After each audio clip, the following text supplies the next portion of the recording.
অসমৰ চাহ শ্ৰমিকসকলৰ এটা দীৰ্ঘদিনীয়া দাবী আছিল যে ভূমি পট্টা প্ৰদান কৰিব লাগে।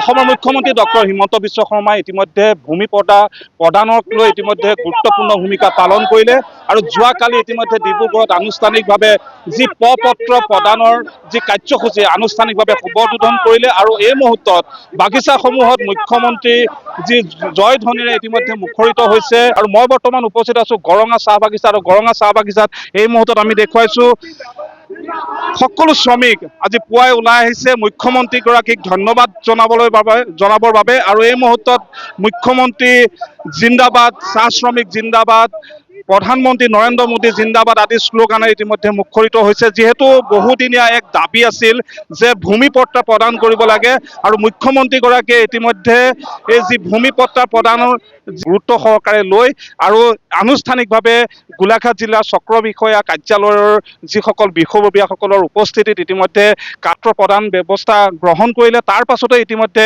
স্বাভাৱিকতে উৎফুল্লিত হৈ পৰিছে প্ৰতিগৰাকী বাগিচাৰ শ্ৰমিক আৰু মই এগৰাকী যুৱকৰ ওচৰলৈ আহিছো।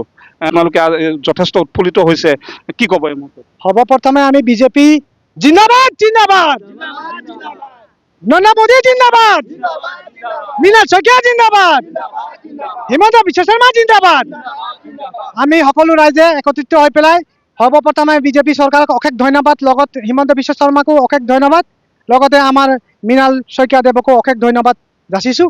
চৰকাৰে 77 বছৰ আজিলৈকে আমাক এই প্ৰমাণ পত্ৰ বা আমি যি ভোট বেংক হিচাপে তেখেতসকলে আমাৰ ব্যৱহাৰ কৰি আছিলে, আজি বিজেপি চৰকাৰ অহাৰ লগে লগে আমাক যেনেকৈ যি ধৰণে আমাৰ হিমন্ত বিশ্ব শৰ্মা আমাক কথা দিছিলে সেই হিচাপে আমাক চাহ জনগোষ্ঠীক হিচাপে আমাৰ ভূমিৰ যিটো পত্ৰ দিয়াৰ এটা চুক্তি কৰিছিলে, সেই চুক্তি আজি যোৱাকালি আমাক হিমন্ত বিশ্ব শৰ্মা আনুষ্ঠানিকভাৱে মুকলি কৰি দিলে। তাৰ বাবে আমি বিজেপি চৰকাৰক লগতে হিমন্ত বিশ্ব শৰ্মাক অশেষ ধন্যবাদ যাচিছোঁ। লগতে আমি তেখেতৰ অদূৰ ভৱিষ্যত আৰু ভৱিষ্যত উজ্জ্বল কামনা কৰিছোঁ আমি সকলো গৰঙা বাগিচাৰ ৰাইজ।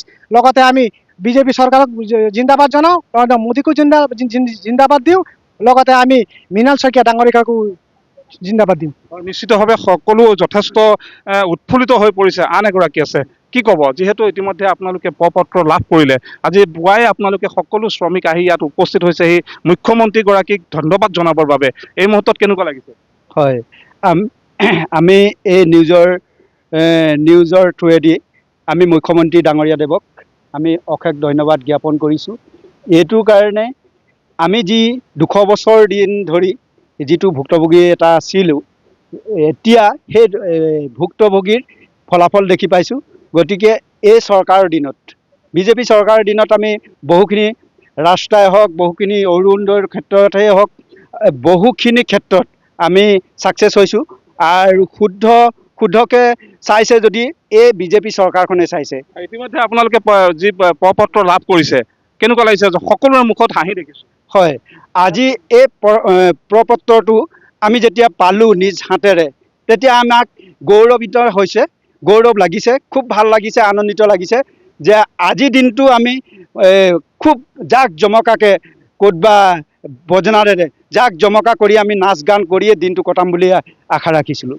নিশ্চিতভাৱে সকলোৱে ধন্যবাদ জ্ঞাপন কৰিছে। আন এগৰাকী আছে, কি ক'ব দাদা? ইতিমধ্যে মুখ্যমন্ত্ৰীগৰাকীয়ে গুৰুত্ব প্ৰদান কৰি ভূমি পট্টা প্ৰদানৰ এক আনুষ্ঠানিক শুভাৰম্ভ যোৱাকালি কৰিলে।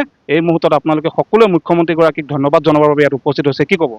মই সৰ্বপ্ৰথমে নিউজ লাইভক ধন্যবাদ জনাইছোঁ আৰু অসমৰ প্ৰশংসনীয় মুখ্যমন্ত্ৰী হিমন্ত বিশ্ব শৰ্মাদেৱলৈও ধন্যবাদ জনাইছোঁ।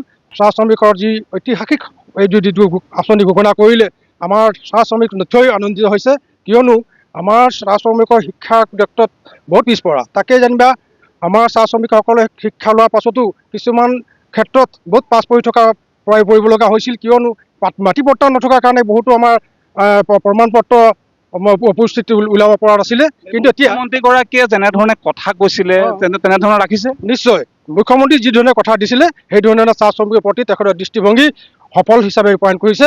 তাৰ সময়ছোৱাত যথেষ্ট চৰকাৰ হ'ল, কংগ্ৰেছ চৰকাৰ হ'ল, কিন্তু এই চৰকাৰখনে শ্ৰমিকসকলৰ বাবে যথেষ্ট গুৰুত্ব প্ৰদান কৰিছে। নিশ্চয় নিশ্চয় নিশ্চয় বাকী যিখিনি চৰকাৰ আগৰ পৰা গুচি গ'ল সেইখিনি বিষ্ণু ভেকু ভৰালি দেখুৱাতে গ'ল, চাহ শ্ৰমিকক তেনেধৰণে মানে গছৰ তলতে ৰাখি দিলে। কিন্তু এতিয়া চৰকাৰে যিখন পদক্ষেপ লৈছে অতিকৈ প্ৰশংসনীয় পদক্ষেপ লৈছে, আৰু সেইটো কাৰণে অসমৰ মুখ্যমন্ত্ৰীয়ে প্ৰশংসনীয় যোগ্য।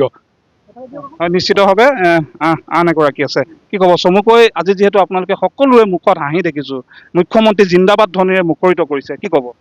হয় আজি আমাৰ গৰঙা চাহ বাগিচাৰ যিটো আমাৰ মাটি পটাত যিটো আমাৰ ফৰ্ম দিছে আৰু আমাৰ মুখ্যমন্ত্ৰী হিমন্ত বিশ্ব শৰ্মাক তেখেতক আমি অশেষ ধন্যবাদ জ্ঞাপন কৰিছোঁ তথা হয়, নিশ্চিতভাৱে আৰু এই মুহূৰ্তত আমি এই পৰিৱেশটো দেখুৱাইছোঁ যি মুখ্যমন্ত্ৰীগৰাকীৰ পদক্ষেপক সকলোৱে শলাগ লৈছে।